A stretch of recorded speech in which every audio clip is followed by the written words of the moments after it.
Woo! It is getting hot. Welcome back to another walk and talk video here. We're talking about Diane Montagna's bombshell leaked document that she released a couple of days ago. Well, it's getting spicier. The Vatican has responded. I want to get into that.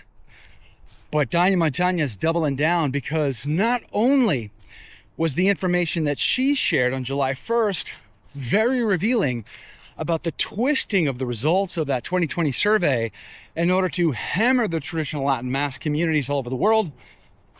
But now we have even more information. There's a book coming out that she's reported on today, blowing my mind. So we have even more receipts, more facts, while the Vatican spokesperson is sort of squirming in their seat because it is, in fact, very uncomfortable and getting hot in that seat under that spotlight, don't you think?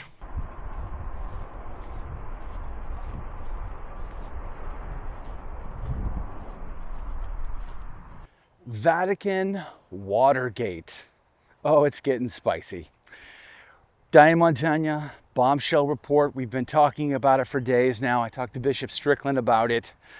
The Vatican responded, Matteo Bruni, getting flustered, very uncomfortable over this question being brought up by Hannah Brockhouse on her X. She talks about this, and even there's a clip there. I'll link to it below.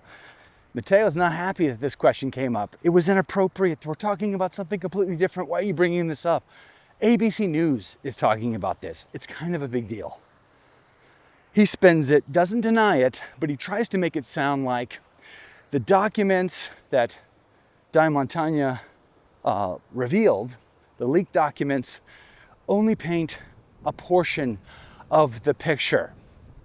I want to talk about that because no matter what Matteo Bruni has done to try to fluff this off, it turns out that, of course, Diane Montagna is dropping yet another big bomb today.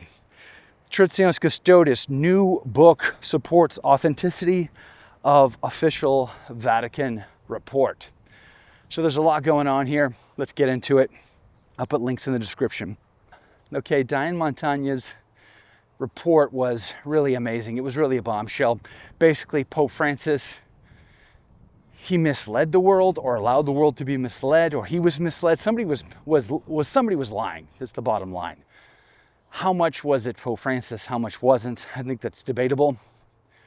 But either way, it was the excuse we were told that when they sent the questionnaire out in 2020, the response was, we have to act because Summorum Pontificum was terrible for the church and unity of the church, and turns out it wasn't true. Turns out the opposite is true. Turns out in most cases, everything was actually quite good. So the Vatican, as I mentioned at the beginning of the video, the Vatican spun this to try to make it less of an issue. Diane Montagna is reporting today, a new book has just been released following my publication of key Vatican documents contesting the stated rationale for Pope Francis's 2021 decree restricting the traditional Roman rite, Traditionis Custodes. The book, titled The Liturgy is Not a Show, the questionnaire to bishops on the old rite, a weapon of mass deconstruction, contains not only the sections of the Congregation for the Doctrine of the Faith's official report on its 2020 survey of bishops that I published on July 1st, but also an additional key section. Released on July the 2nd for pre-order and on Kindle, it is co-authored by Italian liturgist and former consultor to the Congregations for the Doctrine of the Faith and Divine Worship, Don Nicola Bucks, and former editor at the Vatican's La Osservatore Romano, Italian journalist Savio Gaeta. Interesting is I interviewed Savio Gaeta at the Shrine for Our Lady of Revelation at Tre Fontane, part of my documentary film. He goes on, originally planned for October 2025 release, the publisher confirmed to me in written correspondence on July 4th that the decision was made to make the book available online once they saw my July 1st report with the sections of the CDF report. The book contains what I've already published. So in other words, this is further verification that Diane Montagna published facts. She didn't make this stuff up. She wasn't trying to, purport or report on fake news. This was actual factual news, which is interesting because in the press conference, Matteo, he basically doesn't deny the authenticity of the report. He simply suggests that it's not the full picture, that there were other documents that they had to consider in order to promulgate Traditionis Custodes. Again, sort of spinning it as positively as possible. It goes on. One chapter of the book, titled The Sealed Consultation, combines what it calls the most interesting part of the dossier, that is the overall assessment. The text matches the original Italian version that I published July 1st. Another chapter of the book.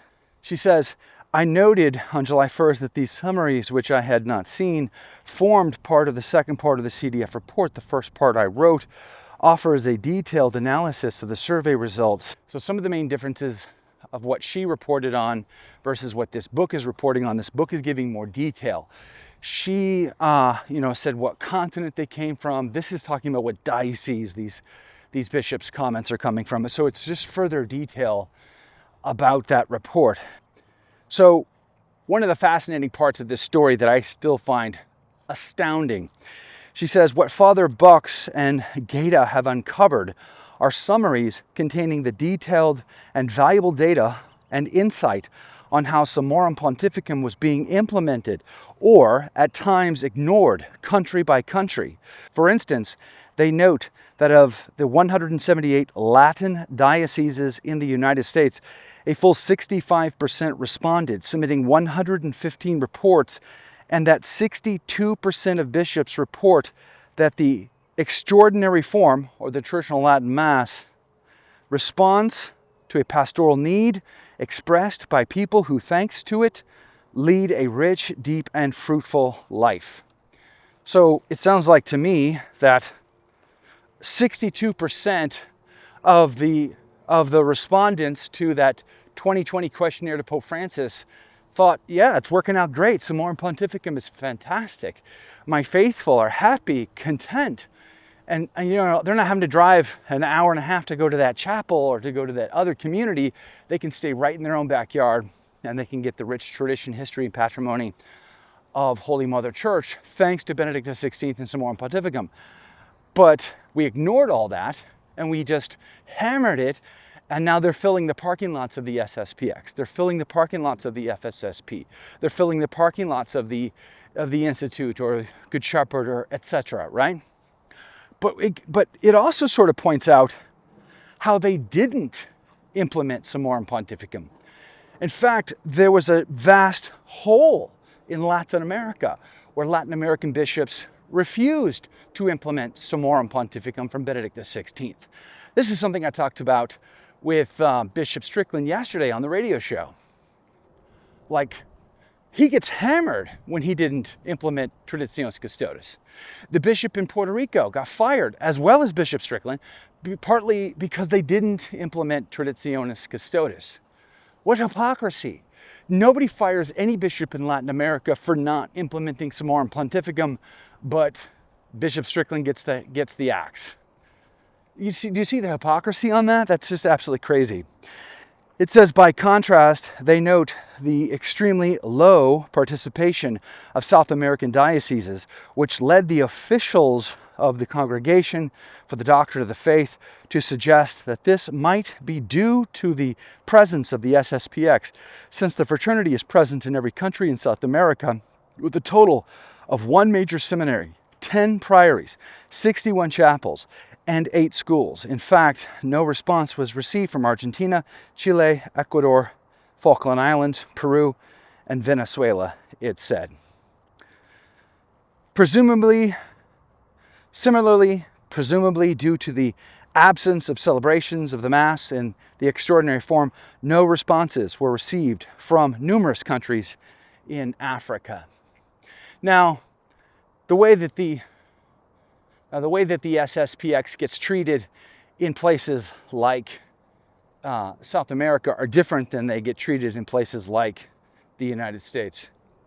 perhaps other parts of the world. So it's not an apples to apples. But at the end of the day, we're talking about hypocrisy. Meanwhile, the summary on France notes that of the 95 Latin jurisdictions in France, as many as 87 submitted a report. The responses revealed that in 80% of them, the Mass in the extraordinary form was celebrated in at least one location, meeting a specific pastoral need. Noting both positive and negative aspects highlighted by the French bishops, their recommendation, the summary states that 42% of the bishops request that in one way or another, mutual enrichment of the two forms be encouraged. 17% emphasize the need to ensure that the faithful attached to the extraordinary form do not live too isolated from the rest of the diocese. And therein lies the biggest trick of all. There is a deer right there. Can you see that deer? Can't you tell? Look, getting a selfie with a deer. Look at this deer right here. So I think the real question is, what will Pope Leo do? Is he going to continue to sit on the sidelines and sort of go slower, steady, subtle, pushing us back towards something more traditional, more orthodox? Will he get us back to Summorum Pontificum? Interestingly enough, when I interviewed Bishop Athanasius Schneider last week, he said it would have been his preference to get us back to Pope Pius V's, or I should say St. Pius V, whose tomb I went to when I was in Rome, praise be to God.